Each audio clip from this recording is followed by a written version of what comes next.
Bien, mesdames, messieurs, résumons. Et pour ce, nous allons vous présenter l'incarnation même de la dite littérature africaine, l'enfant noir. Il se retrouve au crépuscule des temps anciens. Soundiata et l'épopée mandingue sont passés. En attendant le retour des bêtes sauvages, l'enfant noir s'est perdu.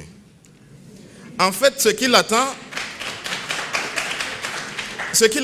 c'est l'étrange destin de Wangrin. Il ne le sait pas encore, mais désormais, les bouts de bois de Dieu sont plantés sur une terre somnambule. L'aventure ambiguë aura lieu dans une ville cruelle. C'est un piège sans fin. Les soleils des indépendances ne brillent plus. Même le vieux nègre n'aura pas sa médaille. Son seul souhait, c'est de rentrer chez lui et de rédiger le cahier d'un retour au pays natal, ou encore une si longue lettre. Il n'a plus même le moindre souvenir du regard du roi. Il prie avec beaucoup de foi, mais hélas, Allah n'est pas obligé. Même s'il fait la grève des battus. Ce que nos amis défendent ici, c'est l'enfant noir. Pour ce, il faut le reconnaître, ils ont utilisé de beaux mots, comme un nègre à Paris. En vérité, il me rappelle l'antériorité des civilisations nègres. Quand je les entends défendre ainsi la raison d'exister de la littérature africaine, une seule chose vient à répondre: le monde s'effondre.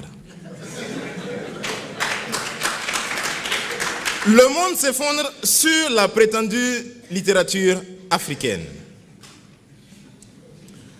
Amadou Ampateba disait, je cite, « Certaines vérités ne nous paraissent invraisemblables que tout simplement parce que notre connaissance ne les a pas atteints. » Fin de citation. L'Afrique sait, l'Afrique parle. Pour autant, l'Afrique doit-elle s'inscrire dans les canaux classiques établis par les autres? Enfin, l'Afrique doit se lever. L'Afrique doit agir. Frantz Fanon, dans Les Damnés de la Terre, paru en 1961, disait, je cite, « Chaque génération doit, dans une relative opacité, découvrir sa mission, l'accomplir ou la trahir. » Fin de citation.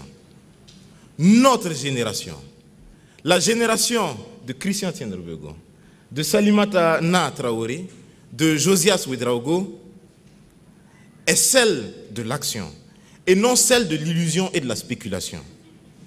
Nous ne sommes plus à l'étape de l'abstrait, mais à la réalisation et à la concrétisation. Nous n'avons plus à revendiquer ce que nous sommes. L'Afrique n'a plus à revendiquer ce qu'elle est. L'Afrique doit prouver ce qu'elle est.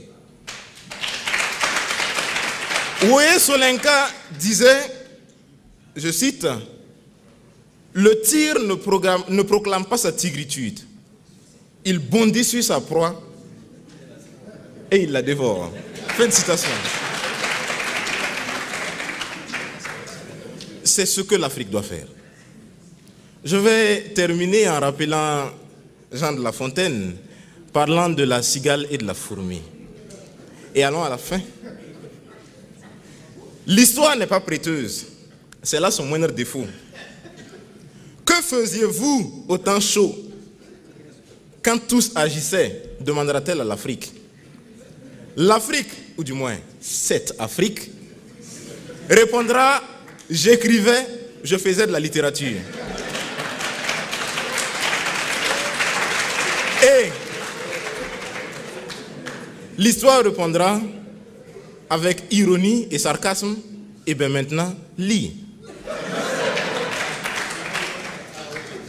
Mesdames, messieurs, l'Afrique est au temps de l'action. Alors, Afrique, lève-toi et agis. Merci.